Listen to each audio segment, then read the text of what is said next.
Well, would you look at the time?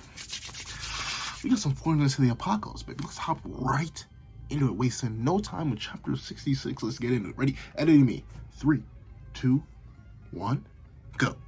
All right. So let's see. Gallon is goofy, so let's see. Gallon, Molascula, the assessment. Okay, so I'm guessing the assessment is for like the knights. I doubt these two really need much of an assessment. Like, we know how strong they are. Let's see. Okay, so we're back. Oh, are we?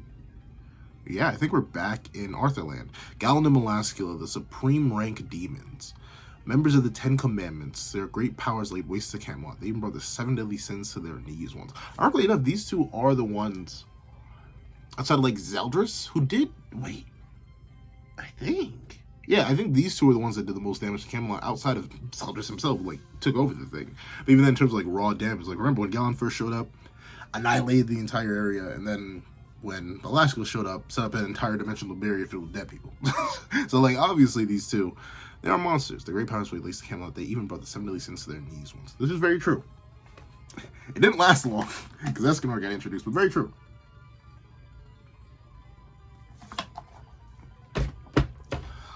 Let's see. I fail to see, my lord, why we grant... Oh, so this is Mortlock saying it's not Arthur. I fail to see, my lord, why we grant those monsters power again. Well, they now belong to us. Now that they belong to us, they're reliable firepower. Now, okay. Interesting that Mortlock has the gall to question Arthur. I wonder where he stands. And also, this is atonement for their past deeds. 16 years ago, they trampled upon the human race, and now they're sacrificed themselves for our cause. Reasonably, ironically enough, maybe Arthur isn't reviving them, but then again, Chaos Molascula, I don't know. As long as Arthur or Merlin can copy Molascula's magic, and obviously, as long as they can recover a piece of their bodies, it seems like these two can be revived over and over again with, like, no cost. So we could just keep seeing them. Like, even if they die here, they may come back and be used as, like, oh, look at how strong the knights are later. Because they can just be revived infinitely. Well, maybe not revived infinitely. Who knows? We'll see. King Arthur, Gallon, and Molascula preparing for battle. Who will they fight? Meliodas? Well, about that, perhaps Leonis is short on holy knights. It's just a group of 4 boys, under 1 girl among them. So I believe someone mentioned in the comment section they had seen Orlandi in one of the chapters. I personally never saw them, but here they are. They're in Leonis. I mean, it makes sense. They're kind of tiny right now. They're just a flapping, floating eye. So it makes sense why no one's really able to sense them. But at the same time, kind of crazy how he's like an enemy of Leonis is just casually in Leonis airspace. But I guess there aren't many, unless like Meliodas and Elizabeth are out there like just like hunting flying things. I doubt many people would notice. Theos, the short knights. No, 3 boys, 1 girl. It's the 4 knights of the apocalypse, so they're all together now. So it looks like Pellgarde didn't even have to snitch. So I guess in the end it didn't even matter if Pellgarde snitched or not. So who knows? Maybe letting him live or letting him escape. I really think Tristan made a mistake letting him escape. But whatever, let's see. 4 knights of the apocalypse, so they're all together now. These kids are really the Knights of Prophecy. I don't know, he doesn't even believe it. Look at the gains on Gawain, golly. I wish I had gains like that. I have gains nowhere near that level. Oh, no, he didn't. Orlandi's the one that got over-flooded by Bond, right? Why is he freaking out at... Maybe because he knows Gawain is related to Arthur or something? What is it? Orlandi. Is that Lady Gawain? What's Arthur? Arthur's niece. So it is Arthur's niece. I think we knew that, but...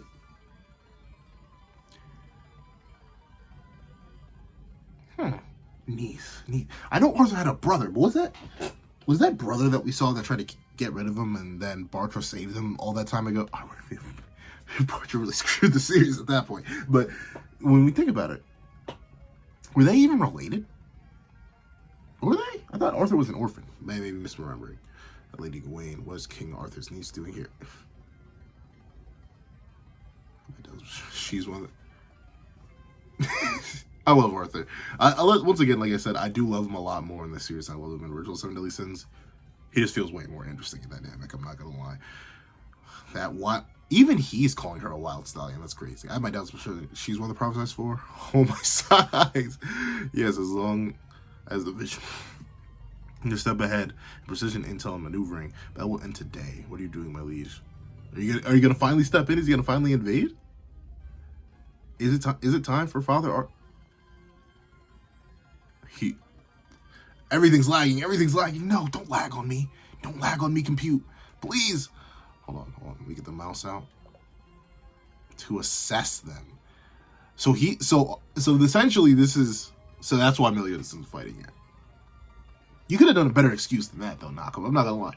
So looks like so notably, I'm gonna make a video on it, hopefully before. I have so many videos I need to catch up on. But hopefully I can make a video on this before it happens. But initially, what I thought was going to happen was that, like, Meliodas would gather the 4 knights, he started telling them everything, maybe in, like, the boar hat or something, and then Arthur would just appear. Like straight up teleport in there and be like, well, thanks, Meliodas, you did all the hard work for me. And, like, they would start fighting. But just, like, that situation is off the table. But it's very interesting, right? This may just be a particular shot of Arthur that's made to make him look more mature or something like that, and he really hasn't aged. But something that was pointed out in some of the spoilers I saw, and here, like, look at Arthur's jawline in particular, like, pointed. Let me see, is there a shot of it before? I don't think there's a shot of it before, but let me see. 3 boys, 1 girl. Essentially, he has a very soft jawline here, or no, sharp. And then once we get a little bit further in, he has a really hard jawline. Like, he just looks older here. And I'm not sure if that's just like a quick art style change, because, you know, he's very good, but he's not the most consistent with how he draws his characters sometimes. But with that being the case, I really wonder, is he manipulating his age or something? Like, I don't really know. Well, let's see. If Prince Tristan and Sir Lancelot together, no doubt it has to be them. Look at the squad. Look at the gang. Look at the gang. Percy's so nervous. I don't really blame him, though. Like, reasonably, Lance and Tristan are the only ones that have any reason to be confident. Gawain, Percy. I mean, Gawain, the thing, we don't know. Like, it's never necessary. And I don't think, because it's never said, I don't think it's ever is a thing. But we don't know, ironically enough, if Sunshine has any, like, lasting memories.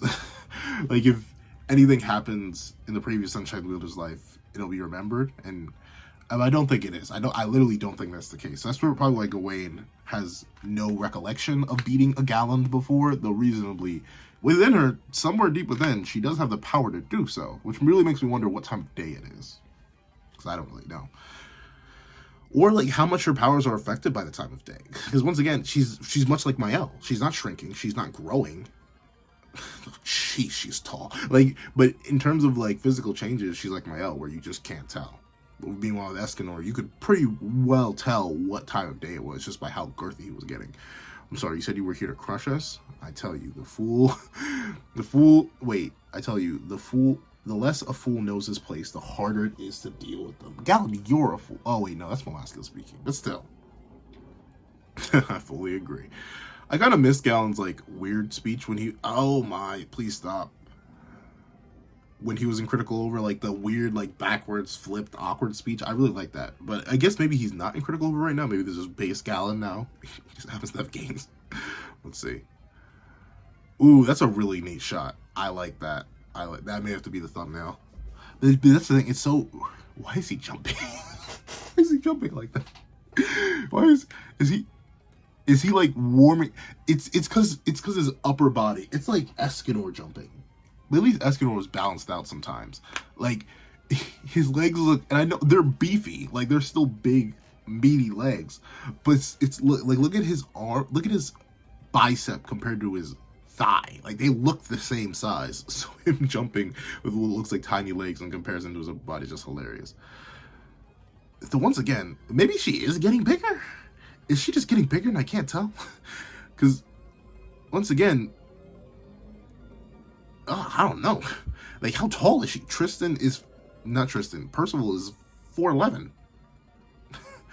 She's at least 9 feet here, and I don't think she was that tall in the previous chapter. But look at the gains, golly. All right. Oh. Whoa, that was an immediate transition. Okay, so that's where he used Battle Spell Coda. Molaskia's spinning her thing. Gallon jumps. And he's instantly in there. Like, notably, let's see. I'm trying to use Molaskila to judge the time frame there. So, like, her thing moves a bit, but nowhere near Gallon's in the distance that he moved. Like, you can see where he left the mark, even though he was floating. Like, he blitzed over there. And he's not using any battle spells no more. He's using battle spell hands. So, he's obviously about the business right now. Okay. Golly. So, wait. I see 1, 2. So, he hit 2 of them super far away. Who did he hit, though? I'm interested to see who he hit. I'm assuming it has to be Lance and Tristan. Because they're the only 2 that could survive that, right? I mean, it depends on how strong they are. Like, if Percy and Gawain tank this right here, right now, Gawain may have some scaling. We may have some beefy scaling. Like, we don't know. I felt 2 of them. What about the other 2? Oh, so yeah. So they tank that. Let's see what kind of damage they have. If they're like bleeding heavily, Pellgarde's still not commandment tier. Or he may be low, he may be like fraudulent level, but he won't be commandment tier. We'll see. Shouldn't you worry about yours. So let's see. Lance, Percy, and Gawain got hit. So once again, Tristan's still suppressed. Like, so suppressed. He doesn't even have the Triskelion out. That's crazy. Like, Tristan, these are commandments, bro. Are you that confident? But let's see. Cage of Darkness. But that's weird, fleshy, human meat stuff. Like, is that really darkness? Let's see. Ugh. I would feel so can you imagine being trapped within that? how uncomfortable? Like, you know it's got to be warm and fleshy in there. Look at the ears on that thing. That's a person. That's a thing. Like, I wouldn't mind being trapped in darkness. I mean, it'd be terrifying, but I wouldn't mind necessarily being trapped in there. But that is disgusting. Not even Melios could save that dark space easily, but by adding chaotic force, it can now. That's a downgrade. That's a horrible downgrade. I mean, maybe it says anyone's body and soul, but you got to remember Molaskila. So I remember hearing something about them being rusty. So maybe that's it. You got to remember Molaskila in the previous series would just, and your soul's gone. Like, no matter how strong you were, like Eskimo was definitively stronger than her when they first encountered each other, but that didn't matter. She could just, boom, soul gone, and she didn't necessarily care about the body. But 30 minutes? In just 30 minutes? You know how long 30 minutes is in Seven Deadly Sins? But the whole back half of the series took place across 3 days, bro. 30 minutes? That's at least a couple chapters. Now where'd the last one go? Y'all telling me Gawain is on Lance level? Really? You telling me Gawain is on Lance level? Look at this man swagging. Look at this man swagging behind you. How'd you evade it? Tell me Lance don't solo the group. Tell me Lance don't hard carry the squad right now. Come on now, bro. He easy backpacks the whole squad. No way this man is swagging on him like this. How'd you evade it? Look ahead of you.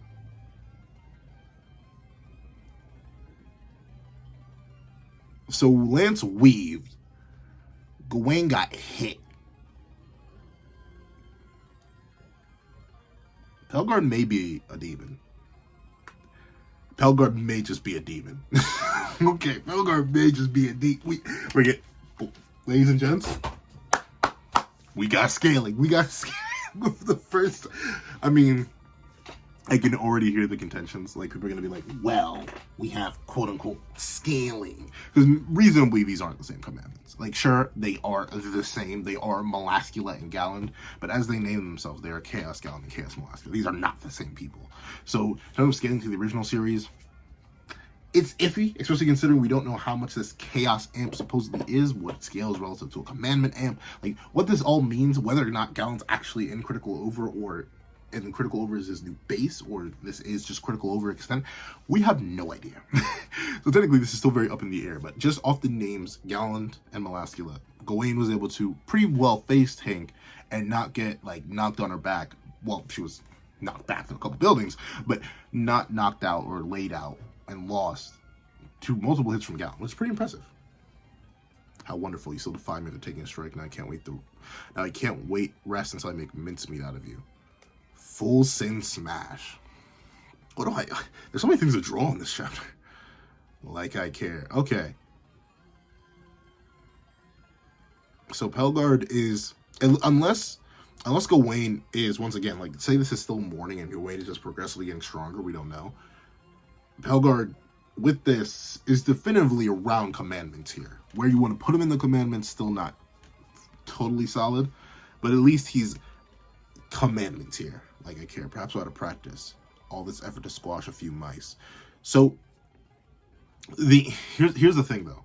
This could also be nothing, right? Because Rusty in Seven Deadly Sins, I think it's like pretty bad compared to a lot of other anime verses. Like at least like battle and scaling wise, because when you're Rusty in Meliodas is rusty. Remember that. He is rusty from himself 3,000 years ago, and he went from quite possibly top 5 in the verse to at best top 30. And that's what and I'm talking about 10 years past Meliodas. Like, bro was Con Fodder 10 years ago. Unless you like the Assault. But it's almost so weird for that Meliodas. I'm not even gonna lie. It's so random. But that just goes to show you how much being rusty can do. And considering these guys aren't used to their new powers, and they're just coming back, who knows what this means? I can already hear the Gawain stands in the comments. That's all I'm picturing right now. I can hear the Gawain stands in the comments. Perhaps try to practice all this after squash a few mice. Oh my, that looks so disgusting. But I have to draw it. Enchant Heaven's Lightning. Interesting. So is that just light? Is it legit just light, or can he actually control the elements? I wonder. Oh my Lord. Okay, Tristan. Okay. So base Tristan couldn't do it, but Triskelion and Tristan can do it. And then, assumedly, considering he pulled out the Triskelion and the Goddess Eye, no, they're the same thing. Considering he pulled out the Triskelion and the Demon Eye, he considers that could also be useful. I'm not sure if that's just anger.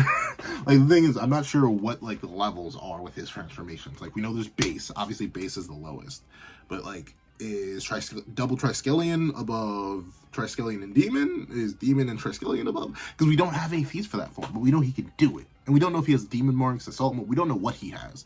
But according to him, you will never defeat us. Why? Because we were chosen. He did. No one asked why. Because we were chosen.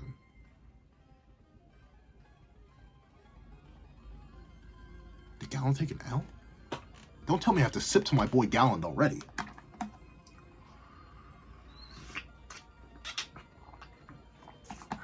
I would pour one out, but I'm in my room. I can't. I'm not going to pour it out. But still. Shake away the darkness that covers Britannia. Oh.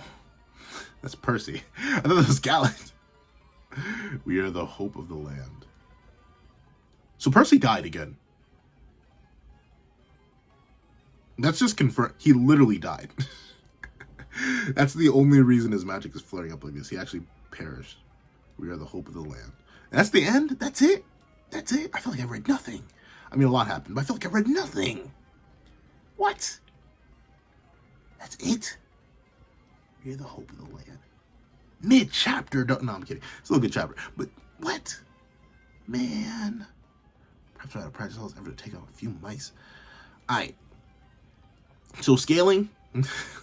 So the scaler in me. This could go brazy. This could go nuts. Like, we could, like, notably, we could take Arthur's statement, or Mortlock's statement here, right? As, I fail to see, my lord, why we grant those monsters power. We don't, but the thing is, it's not their same power. He doesn't say, I mean, it's semantics at this point, whether or not these two are equivalent. Like, these two being equivalent to these two, totally nebulous at this point. We can just go by names and be like, these two are exact equals, though they are quite obviously different, both in how they fight, their modus operandi. Like, notably, considering we know weapons, but then again, that's only magic infused weapons, so we're not sure how much. But then again, we know even just wielding a weapon amps you. Like, insanely ampsy to the point where Meliodas never want to wield a real blade. So Galen, without his weapon, is who knows how many times weaker than normal Galen with his weapon. He may even be weaker. If this is critical over Galen, he may be even weaker than his base self without a weapon. And Melaskilla's out here taking 30 minutes to take your soul away, when usually she could just pop up in there, slap you up, and then get your soul out of here. So I'm not sure. Are these guys equal to their former selves? Are they not equal? Like, this is most definitively, like, there's some chapters I like to call scaling chapters. Like, the chapters that you, as if you are a power scaler and you're talking about, like, any verse, you know those chapters in your head that you're like, I need to go back to this chunk of chapters if I need certain scans. I need to go back. This is going to be a scaling chapter for early Fortnites. Like, hundreds of chapters down the road, if we're talking about, like, relativity to commandments and stuff like that, and if any more gets elaborated on, we're going to have to come back here. Because there's too much in this chapter. Like, what does this show? This, I'm going way too in depth. The review's going to be, it may be super long. I'll see. But, so what does this show? This shows that at least speed and reaction-wise, Lance and Tristan on a different tier compared to Gawain. And, yeah, on a different tier compared to Gawain and Tristan. Gawain and Percival. Like, that's just confirmed. You can tell because while Gawain and Tristan got slammed through multiple buildings, Tristan managed to literally, no. You look at Tristan here, he is in base. He is in base, on the ground, no wings out. And before Galen can clear the distance between here, wherever that distance is, and there, gone. Like, straight in the heavens, multiple buildings in the sky level. Like, straight up nearly skyscraper height. And sure, Melaskill was able to keep up with him. But for that's crazy for Tristan. But what's even crazier is that Lance avoided that entire scuffle. No diff. Like, straight up, if I can find it. Like, yeah, he straight weaved the entire thing, didn't even move that far. He just absolutely blitzed Galen to the point where Galen couldn't even perceive him at all. That's crazy. We know, at least speed-wise, Gawain is definitely slower than both of them. They were able to dodge entirely.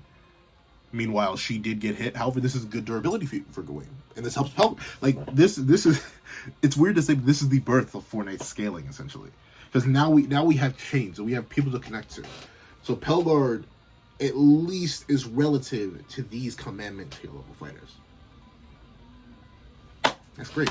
However, let me stop going super duper in depth. I'll hold off for now, just in order to, like, have something to talk about in the review and give you all different types of content. So thank you guys so much for supporting me. I appreciate all the support you guys give. Hope you guys enjoyed this live reaction. I still have a whole bunch. Like, I can tell you for a fact, I have 3 MHA chapters to give you live reactions on. I have the 2 Record of Ragnar chapters that dropped, and then I have 2 JJK chapter reviews, or 2 JJK live reactions. So maybe not today. I won't promise today, because I think this should be going up today. I want to try and get it up today. 7 more live reactions coming to you soon enough. But thank you for all your support. Thank you for all you guys do. Hope you guys have a wonderful day. This is That with a Pencil. Writing off.